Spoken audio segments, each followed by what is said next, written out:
I had a close friend. He was in the same class and also lived near my house. We used to play very well together, going home together after school. Until one day my friend stopped talking to me and went home alone without waiting for me. I tried to talk to him, but he wouldn't answer me.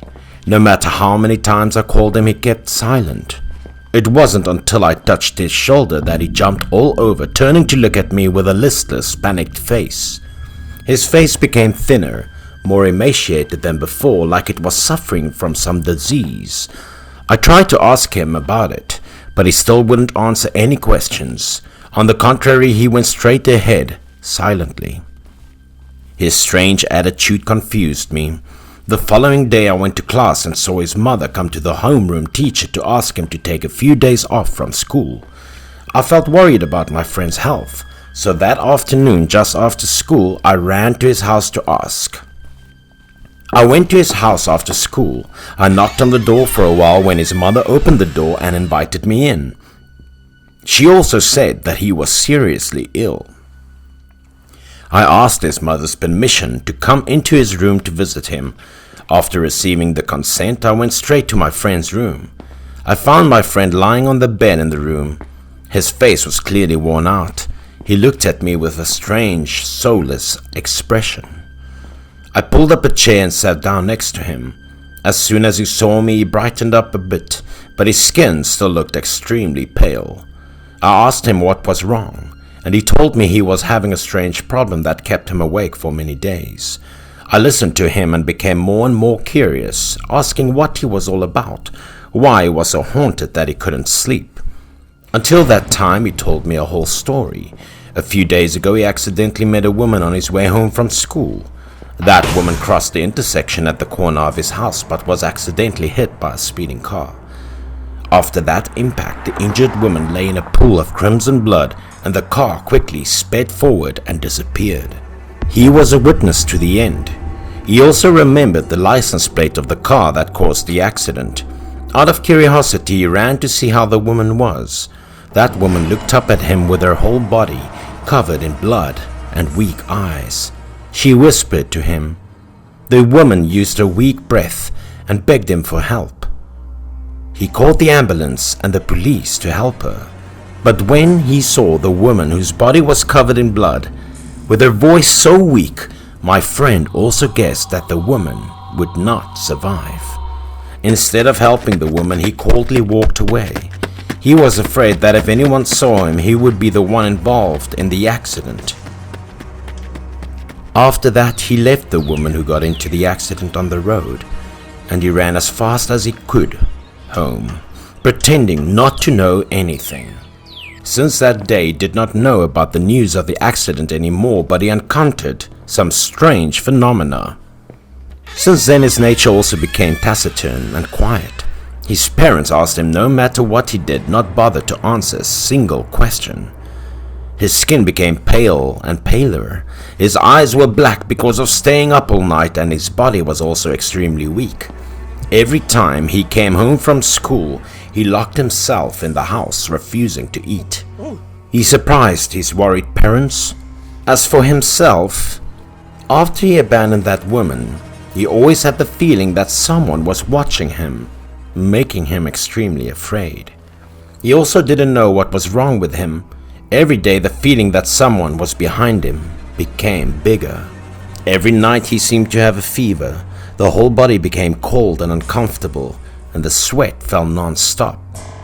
He kept dreaming over and over again, one nightmare after the other, that made him so haunted and terrified that he didn't dare to sleep again. In the middle of the night, my friend was screaming in fear.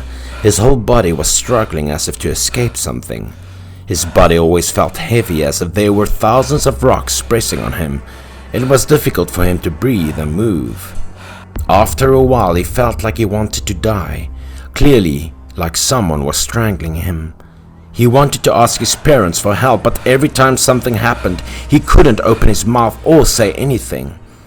After struggling with that uncomfortable feeling, he finally could sleep again. But the strange dream always haunted him. This time, he felt everything very clearly. My friend thought that he was haunted by the psyche after that woman's accident, so he told his story to his mother, making her very confused. At first, he still tried to go to school, but every time he went out, he became tired, frustrated, and didn't want to meet or interact with anyone. Because of that, his learning was also declining day by day. That night, he decided to tell the whole thing to his parents. He thought that he was suffering from psychological problems because he was so obsessed with the accident. After listening to him, his parents did not stop worrying and discussing how to solve his problems. His father reassured him and said he would take him to see a psychologist for treatment and try his best to comfort and coax him. The following night, his father was so worried about him that his father decided to sleep in my friend's room for the sake of checking. But even if there was his father in the room, that nightmare still happened and scared him. In the middle of the night, his father saw him writhing in the bed. His mouth said something not clear, but he seemed very frightened. After a while, he returned to normal, but tears were already pouring down his face and saliva was running down both cheeks. My friend didn't dare to sleep anymore. He was afraid that every time he slept, that terrible nightmare would happen again. Daddy, help me! The nightmare is so scary! His father could only reassure his spirit that he could sleep for a while and be healthy to see the doctor. The following day, his father tried to stick around his bed with golden talismans used to calm his spirit and ward off evil spirits. But these talismans did nothing to protect him. That night the nightmare came back, and it was worse than ever. He seemed to have lost all of his soul. He lay stiff on the bed with his cold body, which made his father extremely worried. He finally couldn't take it anymore and went crazy, screaming all the time. His head began to appear in unpleasant pain. His health also deteriorated day by day. His mother was so worried that she cried all of her tears. She tried to do everything to help him, but in the end, she still could not relieve his condition. Meanwhile, his father went to see a psychologist for advice. His father was advised by his doctor to put a CCTV camera in his room for the doctor to monitor. His parents followed the doctor's orders and put a camera in his room that pointed directly at the bed. Every night, his parents monitored him from the monitor connected to the camera to see how he was doing. Unknowingly during that time, his parents discovered the cause that made him like a person who had lost his mind. In the middle of the night, he had another convulsion. But in the monitor, his parents not only saw him writhing in the room alone, but also another person. It was a hazy woman sitting on the bed, with hands clasped around his neck. Very scary. But at this moment, the strange woman discovered that she was being followed by the camera. She turned a bloody and horror face straight into the camera. His parents panicked and rushed to his room to check, but the woman was nowhere to be found, not even a trace. When his father saw this, he worriedly ran to the bed, trying to wake my friend up. After my friend woke up, he couldn't remember anything. He looked at his father bewilderedly and asked what had happened. His father worried that after knowing everything, my friend was even more scared than before. Therefore, his father decided to hide this horror story from him. But then, his father knew that he couldn't hide it for too long. So, the father played the video he filmed in my friend's room for him to see. When the woman's face appeared, my friend immediately recognized it as the woman he had met. His father was surprised and asked him what relationship he had with this strange woman. He sighed and lowered his face. He admitted that he saw the woman in an accident at that time. She begged for his help, but he ran away. His parents then took him to the police to report the accident and learned that the woman did not survive because of too much blood loss. He also thought that part of the fault was because he didn't help the woman, so she died. So that night, he brought the votive paper to burn at the corner of the intersection. This place was where that accident happened. Then he reported to the police the license plate number and the specific time of the incident for the police to investigate. Fortunately, thanks to his testimony, the police caught the culprit of the accident. His health had since also begun to recover.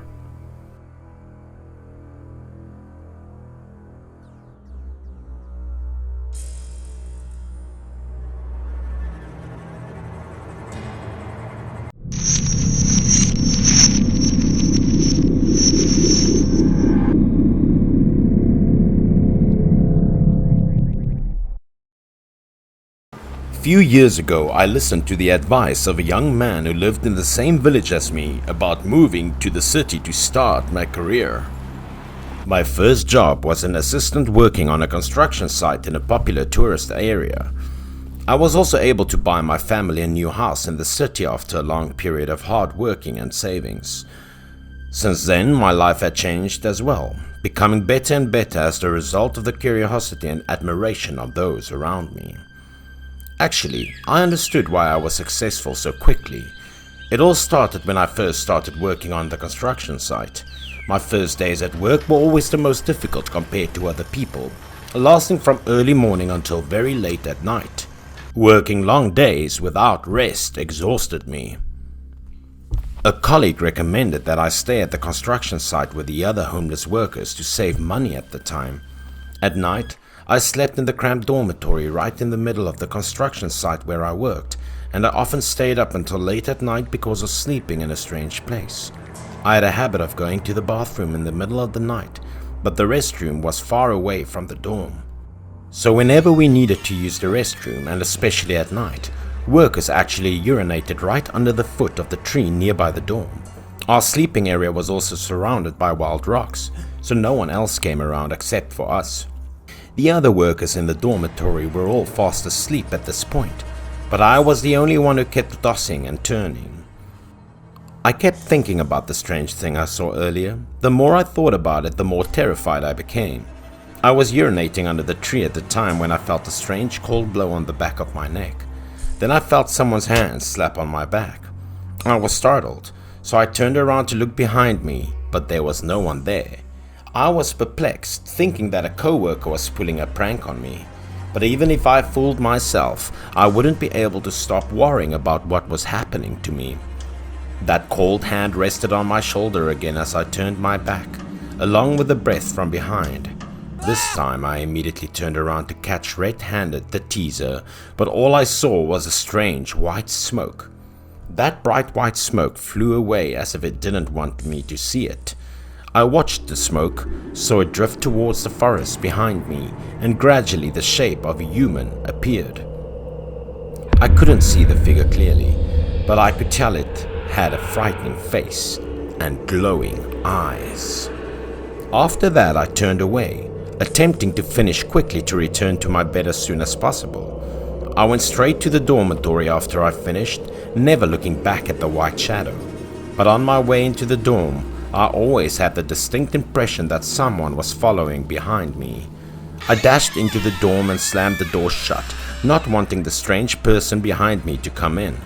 Finally, I rushed to the bed, letting go of the fear that I had been trying to suppress up until this point.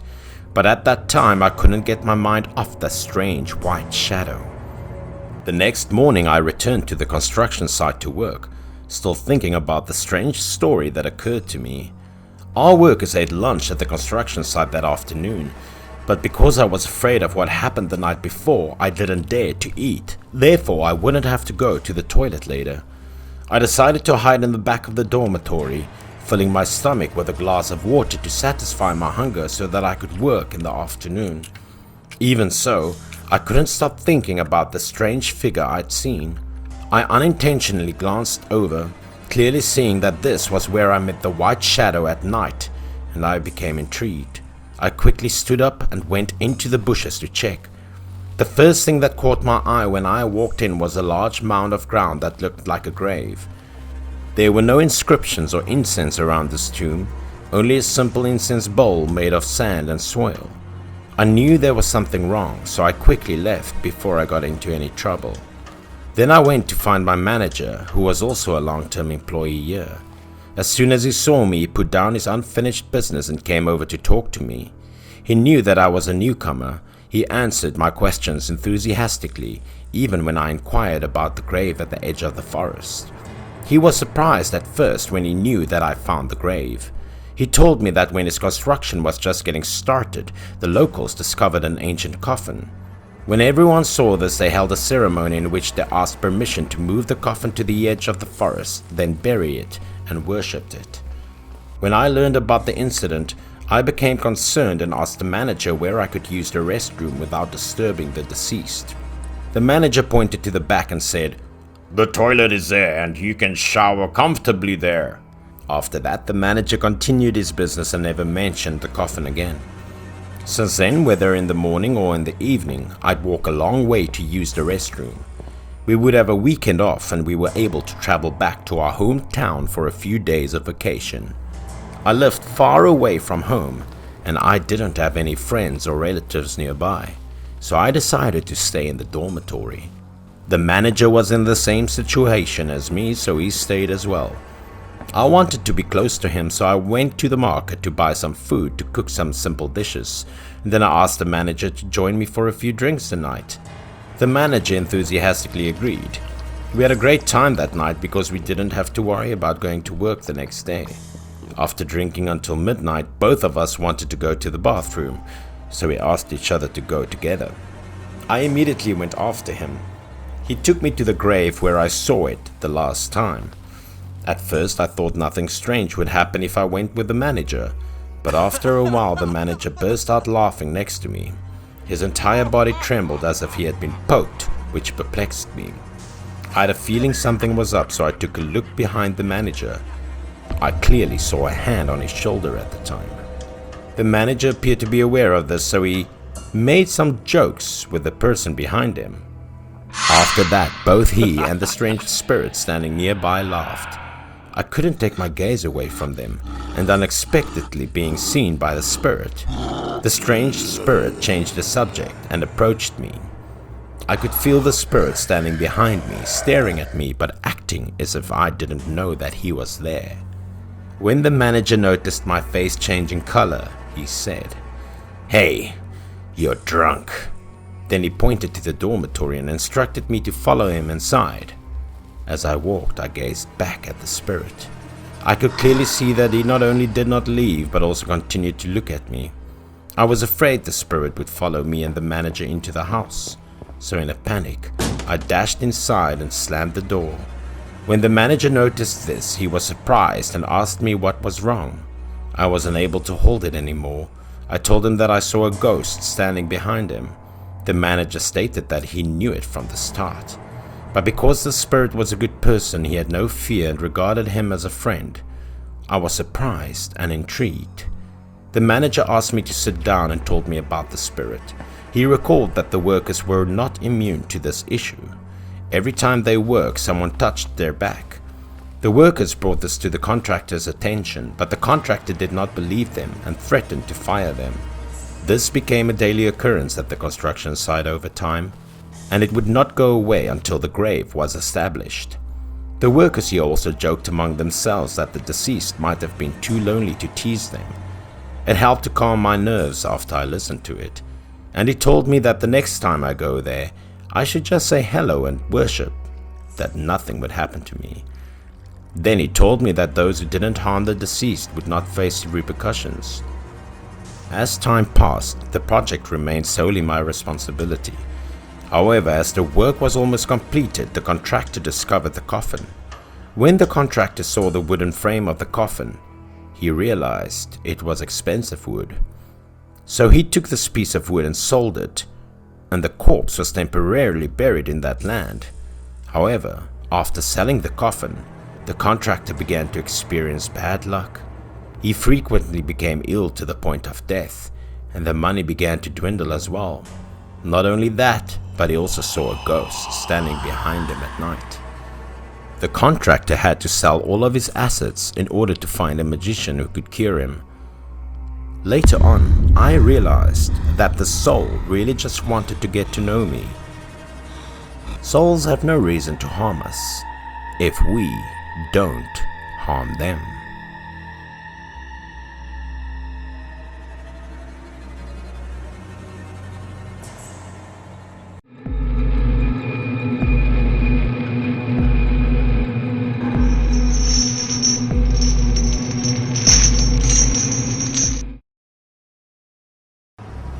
I'm Ben, and I'm over 30 years old this year. I have a stable job at a small company in the city, but because I needed more money to send back to my family at home, I worked part-time in the evenings after work. My job is to drive rental cars for people who can't drive themselves home because of the drunkenness or other reasons. I always go around the city in a small folding electric bike to find customers. Sometimes I also find customers through a website. After receiving the booking, I ran the customer's address, then folded my folding electric bike and put it in the trunk of the customer's car. Most of the guests were in a drunken state. I've been doing this job for a while, so I've experienced many cases. Some people get drunk and then fall asleep without knowing what's going on. I preferred that because they would be quiet and not make me annoyed. And some people, even though they were drunk, still refused to sleep and talk a lot. Sometimes I don't know what they were talking about, so I didn't know how to answer them. I just kept quiet or smile. Well, that's what I usually do. After completing a booking, I took out my folding electric bike and continued to go to other places. I clearly remembered the story that happened that day while I was working. It was about 10 o'clock at night. After driving a customer home safely, I immediately received another booking. This booking seemed a bit far, but I still took it because I needed the money more. I called to confirm the booking. I checked the correct address of the customer. After that, I said that I would come as soon as possible. I immediately turned around and ran as fast as I could to the agreed rendezvous point after hanging up the phone. It was a relatively remote place located on the edge of the city, next to a small river. It took more than 25 minutes from where I said goodbye to the old customer to the agreed rendezvous point. I was worried that the customer wouldn't be able to wait. Arriving at the place, I still did not see anyone there. There were no cars or people and no streetlights, so it was very dark. I took the phone to call the customer, but there was no signal from the other end of the line. It seemed the customer had locked the phone. I called again and again to no avail. At this time, I was a little annoyed. After all, I had to run a long distance in a hurry because I didn't want customers to wait. But when I got there, I was cheated like this. But I was not too upset because this was not the first time I had encountered this situation. Perhaps because customers were drunk, they sometimes made a booking unconsciously and then disappeared or didn't accept it when I arrived. After thinking that, I also turned around and quickly returned to the city to take other orders. A few weeks later, I was eating cup noodles in my room and watching the news on the television. Suddenly, a news show shocked me a bit. I was having a quick meal and going to be ready for a night job, but had to stop to watch the news. In the news, the reporter was interviewing an older man about the case that was discovered this morning. He was the one who detected it, so they wanted him to report again on what he saw. Although the older man was shocked, he still explained the case very clearly. The older man's house was not far from this riverbank. Every early morning he used to have a habit of walking to the side of the river and stopping there for exercise before returning home. He did the same thing this morning, as usual. Suddenly he saw something on the river that made him panic. He then immediately informed the police. There was a car in the river. Someone lost control of the steering wheel and plunged into the river. Fortunately, the car was sunk not far from the shore, so the older man could see it. Police immediately arrived at the scene and used a crane to pull the vehicle from the river to the shore. The driver unfortunately suffocated to death in the driver's seat. I was still watching the news intently. As soon as the TV came to the part of the license plate, it scared me because I remembered it so well. According to the autopsy, this case happened more than 20 days ago. After hearing that, I was even more surprised. I remembered this booking very well because it was cancelled and it happened only half a month ago. But if I followed the police, maybe I would encounter a ghost or something. I wasn't daring to think so much about it anymore. I still went out and continued my work. That night, I took bookings as usual. One of them was when I drove a young man home. He appeared to be drunk. The customer was sleeping suddenly. He woke up and panicked and told me to stop the car immediately. I was driving in silence, so that thing startled me too. I quickly asked him what was going on, and he answered me in a very annoyed tone. He blamed me if I didn't see the injured person lying ahead of us, but asked me like that. He then got out of the car and walked straight ahead, seemingly lifting something. I looked at his gesture like he was helping someone from the ground, and then walked towards the car. I thought he was too drunk to have such an illusion, but he was serious and urged me to hurry up to the hospital. I felt a little funny, so I told him that he was too drunk and I would quickly take him home to rest. But then he got even angrier when he heard that. He scolded me for being inhuman and wanted to hurry to the hospital. Then he turned to talk to the next empty seat in a real way. His actions were not the slightest hint of being drunk or hallucinating. That thing stunned me. He also pulled out a tissue and passed it to the side. He asked the invisible person to wipe the blood first. After seeing that, I still wouldn't drive away. He held at me to tell me to hurry up. I had no choice but to do as he said. Even though I didn't understand what was going on the way he constantly talked and gave a tissue to wipe the blood of the invisible person. His face was still worried. I glanced in the rearview mirror, still no one beside him, but the young man's appearance was very real, not drunken. I ended up taking him to the hospital as he wished. It was a long way from the hospital to his house, so I would ask for more money as soon as I finished. After arriving at the hospital, he was still talking to the empty seat. He opened the door to let the invisible man out. I also didn't know how to dissuade him. If the young man went to the hospital like that, he would probably be laughed at by the people inside the hospital, but he did not listen to my advice. Then I too got out of the car to get some fresh air, waiting for him to come back. At that time, I was also thinking about what happened, so I involuntarily looked at the back seat. The tissues from earlier were scattered all over the car's floor, but the scary thing was that they were actually stained with blood, just like what the young man said earlier was true. But obviously, I didn't see anyone in the car. There was no way I could be wrong. Could it be that the person who was hallucinating was me? Because it was clear that the tissue had blood on it. Or was I having bad luck again? Thinking about that, I remembered my booking that night. It was extremely scary. I quickly opened the trunk to get the folding electric bike and drove back quickly without notifying the young man. Then I got a call from him. It seemed that I was not the one who was hallucinating because the people in the hospital didn't see anyone injured either. He blamed me for not telling him the truth at the time. I just listened and hung up because I couldn't believe it myself. Although I had encountered many cases, this time was surely the weirdest.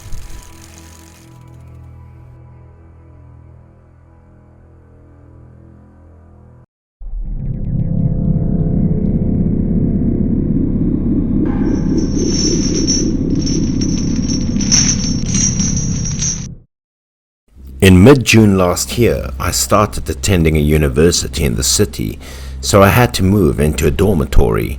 That day, in the city, the rainy season started, so the rain didn't stop all day. I had to carry my luggage alone in the cold rain. As I was walking past the flowers in the schoolyard, I accidentally stepped on a black umbrella. At that time, I wanted to find the owner of this umbrella, but I couldn't find anyone around. So I decided to bring this umbrella to the dormitory and wait for the rain to stop and try to find the owner of the umbrella later. But when I got to the dorm, I had to rush to change my wet clothes and prepare a place to sleep. Meanwhile, I hung this umbrella on the top and I completely forgot about its existence. After that, I started meeting my roommates and getting to know them, and then went to the class for the first lesson. After a long day, I studied until late at night. When I was tired, I went to bed.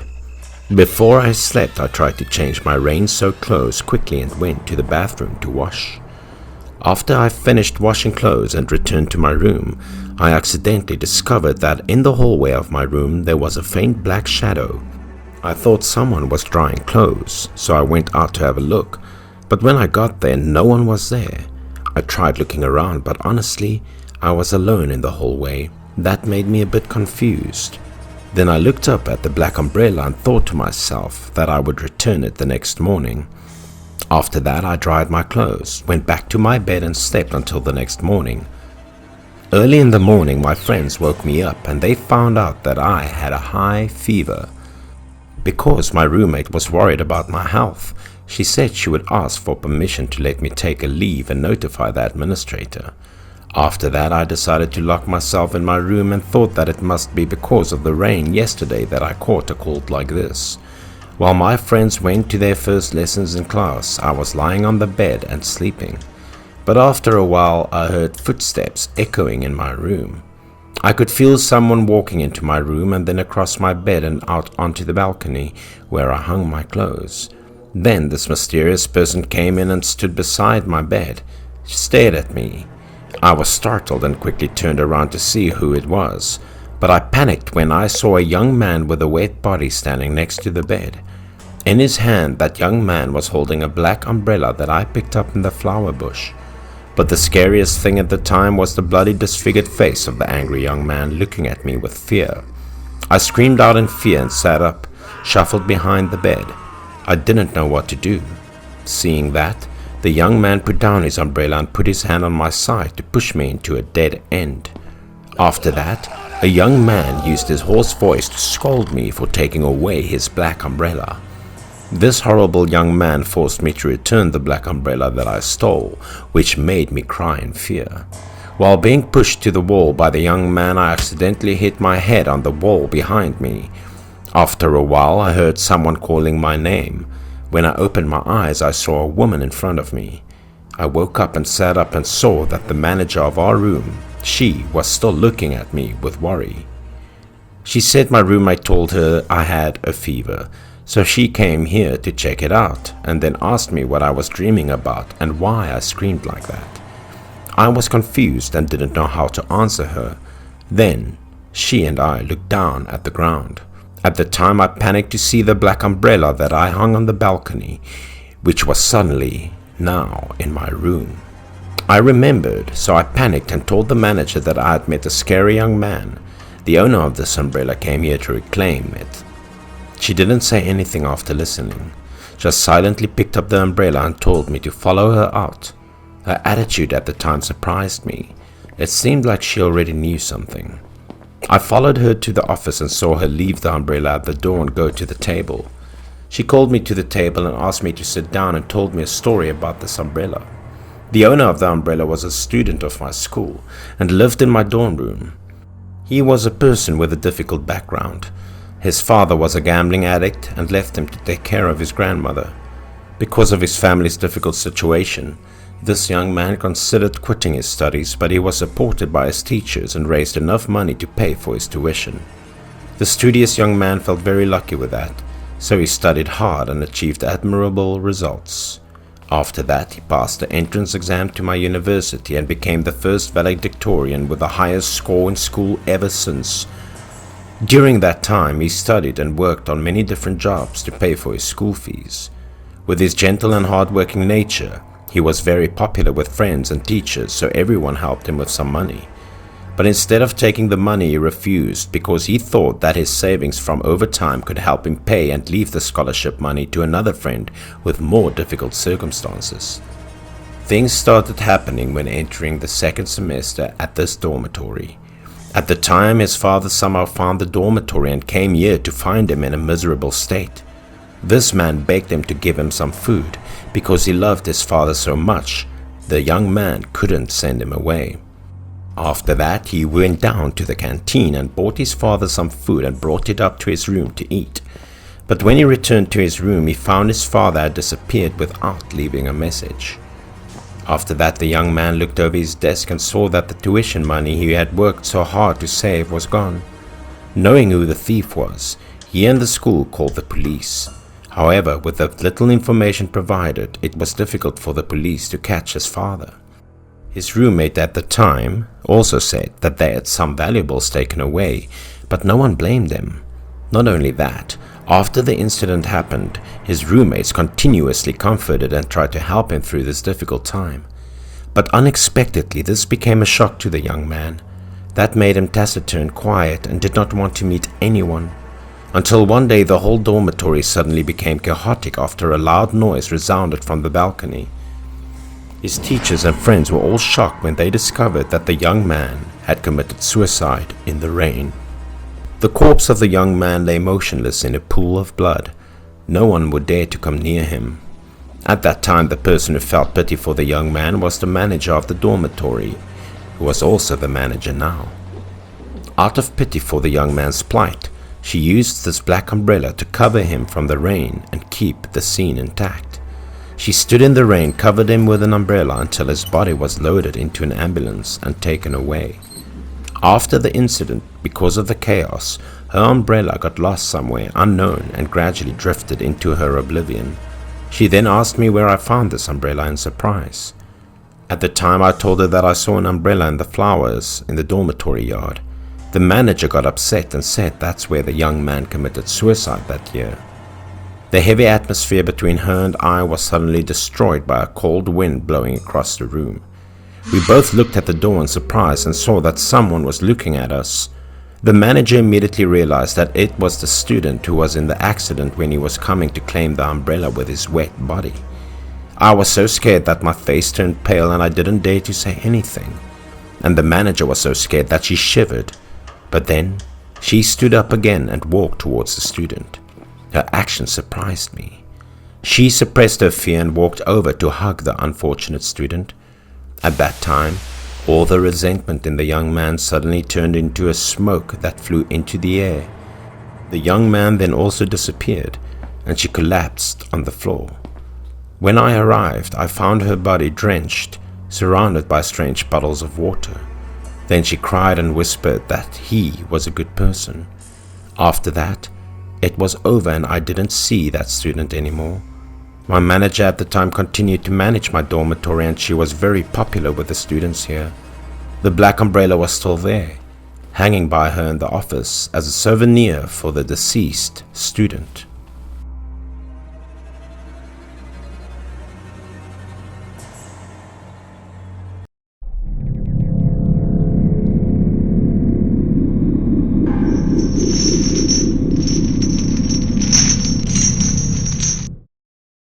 It happened many years ago when I was only 10 years old, but because I witnessed things I shouldn't have seen, it haunted me to the point where I would never forget it. It was summer and I had a few months vacation. I used to play alone in the small yard in front of the house. A couple living with their elderly mother-in-law lived next door to my house. The neighbor couple frequently quarreled because they were only separated by a wall. I could always hear everything clearly, but I didn't understand what was going on because I was just a child at the time. I thought it was amusing to see them arguing and fighting like that, so whenever I heard an argument, I quickly climbed up to the pile of firewood next to the wall to listen. In this village, that man was known as a henpecked husband. When they fought, it was the wife who would assault him. They could argue about anything, from minor to major. His wife looked like a starving tiger, always rushing to her husband and scratching, so he frequently appeared with many wounds and bruises. This time too, he was scratched all over his face to the point of bleeding in front of his wife. The husband did not dare to fight back. He did not dare to curse back. He could only mumble a few sentences and then try to find a way to flee from his wife. And the wife continued to charge forward. The wife had a fierce face with sharp brows, and she couldn't catch up to her husband each time he ran away, so she could only stand behind and curse. She then went to the front door and sat there crying and bemoaning her fate. It was always the same. She had no shame. She just wanted to release her anger. Neighbors who heard the screaming and crying gathered to see the funny story, but no one was willing to help or comfort her because the entire village was so used to it. She cried until her face was wet with tears, and she didn't even notice the people laughing around her. She bemoaned the fact that she had been unlucky to marry such a dumb husband. The neighbors had the opportunity to talk and discuss as well, partly because they were fed up with her pointlessness. They believed that having such a daughter-in-law was a bad omen for the husband's family. They began talking about the mother-in-law, and it appeared that the mother-in-law couldn't control this daughter-in-law because whenever there was a problem, she didn't dare to intervene instead of allowing her abuse to continue.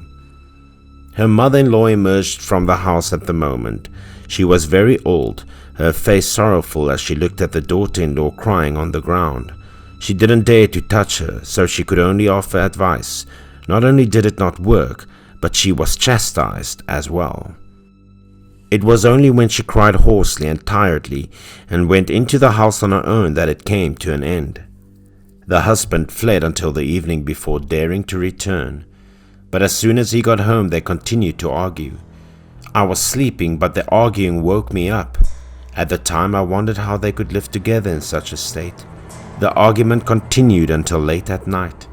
I wasn't sure when it would end because I also fell asleep during it, unable to wake up. The next morning I was playing ball alone in my yard again, and I kept hearing arguing in the neighbor's house. I knew for a fact that the couple was having an issue again. This time it appeared to be more serious. The wife was holding a large knife, and it seemed that she intended to hack her husband. The husband was terrified and didn't dare to protest. He then ran away from his wife, as he always did, despite her yelling behind him. I still wondered why he didn't have the courage to talk to his wife once to clear things up. It wasn't good to hide like that all the time. She gripped the knife tightly, tears in her eyes, and threatened to kill the entire family. I'd seen them argue before, but this time it was terrifying. I didn't hear their argument that night. Perhaps the husband didn't dare to come home. My mother rushed in from outside the next morning during breakfast to inform my father of some serious news. My mother told me that the wife hanged herself in the house, and when my father heard this, he was astounded. Because the two families were usually very close to each other, when we heard the news, my parents also rushed over there to assess the situation and offer assistance. When I heard about it, I ran after them as well. As a child, I couldn't imagine what it was like to hang to death, so I was eager to take a look. I pushed my way through the throngs outside the door and entered the courtyard, but as soon as I saw it, I was paralyzed with fear. My limbs were drenched in cold sweat and motionless, and I was so terrified that I couldn't move. My eyes kept staring at it.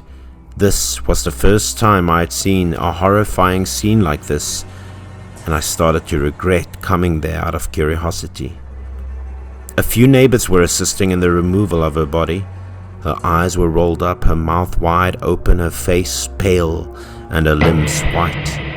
Her dead body hanging from the ceiling. Why did she commit suicide?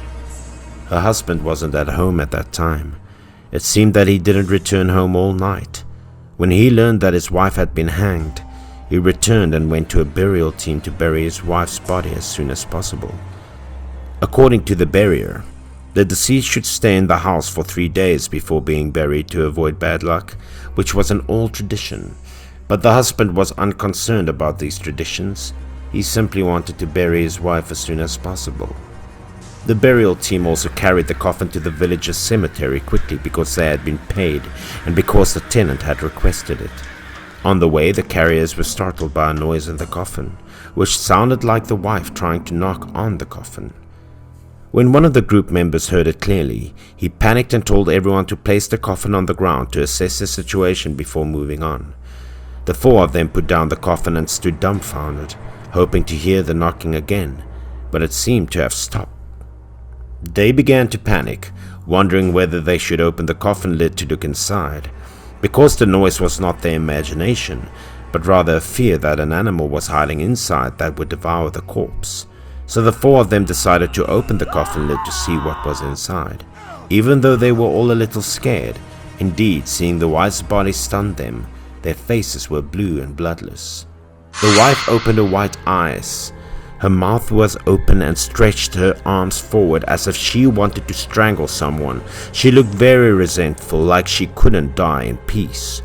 One of the group's most experienced members panicked and hastily asked someone to go to the village and find a heavy object made of silver or steel, but it had to be brought quickly or bad luck would occur. The husband was following them and saw the scene. He got scared and asked the buyer to explain the situation. He wanted to know whether it could be solved or not. According to the berry worker, because the old procedures were incorrect and deceased still harbored a great deal of resentment, if they did not quickly place a gin-heavy object on top, the body would likely rise. The husband was too scared, so he turned pale when he heard this. Burial workers rushed to close the coffin, but inside it was growing stronger and stronger, and the constant knocking and pounding on the coffin caused it to shake. A moment later, the members of the group returned, holding something resembling a pendulum. The worker placed the steel pendulum gently and carefully on the top of the coffin lid. After a while, everybody kept silent to observe it. It truly worked. There was no sound inside the coffin. Seeing this, they quickly took the coffin and buried it, knowing that this method would not last long. The worker cast a glance at the husband, who smiled slightly as he saw his wife's coffin being buried. He didn't ask many questions. He just warned him that if he was involved in his wife's death, she would eventually find him, and it wouldn't be so simple. And indeed, the mother-in-law witnessed her son hang himself in his room just a few days later. He died the same way as his wife. The entire village believed she forced him to follow her, which I wouldn't know for sure. They didn't live happily together, and even death didn't want to set them free from each other. So they left, leaving the old mother to suffer alone.